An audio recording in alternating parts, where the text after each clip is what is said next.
السلام علیکم ناظرین، محافظ ڈرامے کی آنے والی قسط شاید پوری کہانی کا رخ بدلنے والی ہے۔ پہلی بار بہزاد صاحب اپنی بیٹی کے دل کا راز جان جائیں گے۔ پہلی بار پارس اپنی محبت کا اتنا واضح اشارہ دے گی کہ زوار بھی خاموش نہیں رہ سکے گا، اور پہلی بار ریشم کو یہ یقین ہونے لگے گا کہ وہ زوار کو ہمیشہ کے لیے کھو رہی ہے۔ لیکن اصل سوال یہ ہے کہ کیا محبت واقعی اپنی منزل تک پہنچے گی، یا پھر اعجاز بخت کا برسوں پرانا وعدہ ایک بار پھر زوار اور پارس کے درمیان دیوار بن جائے گا؟ آئیے آنے والی قسط کے ہر اہم موڑ پر تفصیل سے بات کرتے ہیں۔ ناظرین، مریم کی شادی کے فنکشنز اگرچہ خوشیوں سے بھرپور ہیں، لیکن انہی خوشیوں کے درمیان کئی ایسے جذبات بھی جنم لے رہے ہیں جو آگے چل کر سب کی زندگیاں بدل دیں گے۔ گزشتہ قسط میں ہم نے دیکھا کہ جب پارس کو معمولی سی چوٹ لگتی ہے تو زوار کی بے چینی سب سے زیادہ نمایاں نظر آتی ہے۔ وہ اگرچہ سب کے سامنے اپنے جذبات پر قابو رکھتا ہے، لیکن رات کے وقت خاموشی سے پارس کو باہر بلاتا ہے اور خود اپنے ہاتھوں سے اس کی پٹی کرتا ہے۔ پارس کئی مرتبہ کہتی ہے کہ وہ خود دوا لگا سکتی ہے، لیکن زوار محبت بھرے لہجے میں کہتا ہے، شفا دوا میں نہیں، میرے ہاتھ میں ہے۔ ناظرین، یہی وہ لمحہ تھا جس نے بہزاد صاحب کو سب کچھ سمجھا دیا۔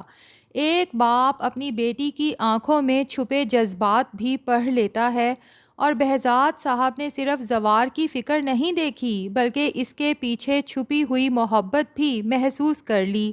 لیکن وہ جلد بازی کرنے والوں میں سے نہیں۔ وہ پارس سے براہ راست سوال نہیں کرتے بلکہ ماروخ کو فون کر کے کہتے ہیں کہ ذرا پارس سے پوچھو آخر اس کے دل میں زوار کے لیے کیا ہے۔ ماروخ جب پارس سے بات کرتی ہے تو پارس صاف لفظوں میں محبت کا اعتراف تو نہیں کرتی، مگر اس کی ہر بات یہی ظاہر کرتی ہے کہ اب زوار اس کے دل میں خاص جگہ بنا چکا ہے۔ البتہ ایک جملہ ایسا ہوتا ہے جو ماروخ کو بھی سوچنے پر مجبور کر دیتا ہے۔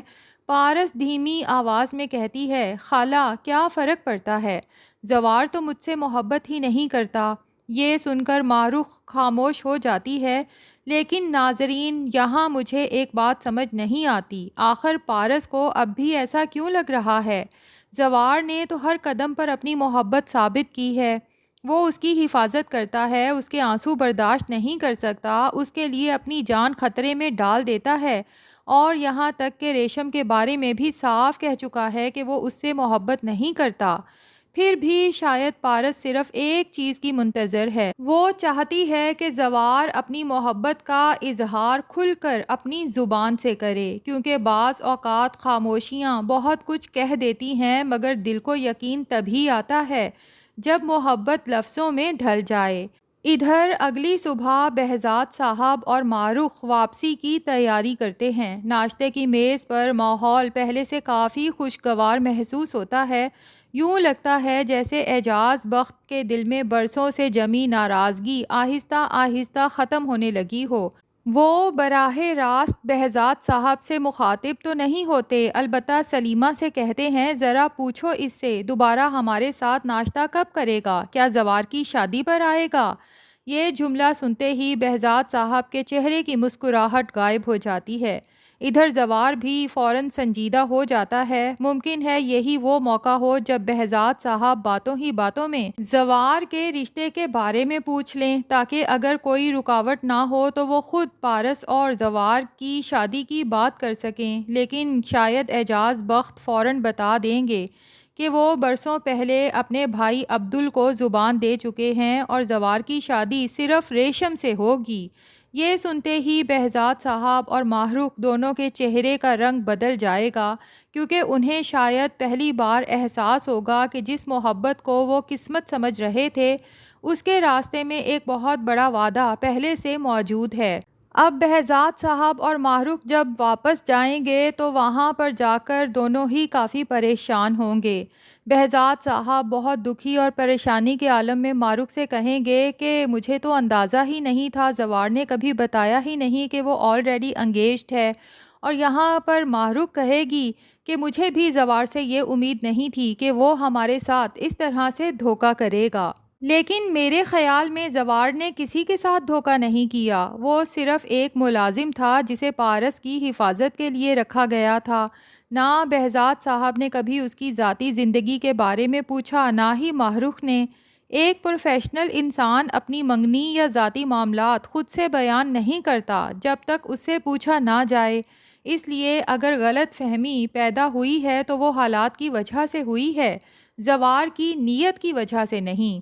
ادھر ایک اور بات بھی حیران کرتی ہے، پارس خود تو مسلسل واپس جانے کی بات کر رہی تھی، لیکن جب بہزاد صاحب واپس جا رہے ہیں تو وہ ان کے ساتھ نہیں جاتی۔ ہو سکتا ہے بہزاد صاحب نے خود اسے کچھ دن مزید رکنے کا کہا ہو تاکہ ابھی شاہین اور آفتاب کو پارس کے زندہ ہونے کی خبر نہ ملے، اور یہ بھی ممکن ہے کہ پارس اب اپنے دل کے ہاتھوں اتنی مجبور ہو چکی ہو کہ زوار کو چھوڑ کر جانا ہی نہ چاہتی ہو۔ اسی لیے اگلے پرومو میں ہم دیکھیں گے کہ پارس اور زوار گاؤں کی خوبصورت فضاؤں میں ساتھ چل رہے ہوتے ہیں۔ زوار نہایت آہستگی سے پوچھتا ہے، رات کو اتنا رو کیوں رہی تھیں؟ کیا واقعی یہاں سے جانا چاہتی ہو؟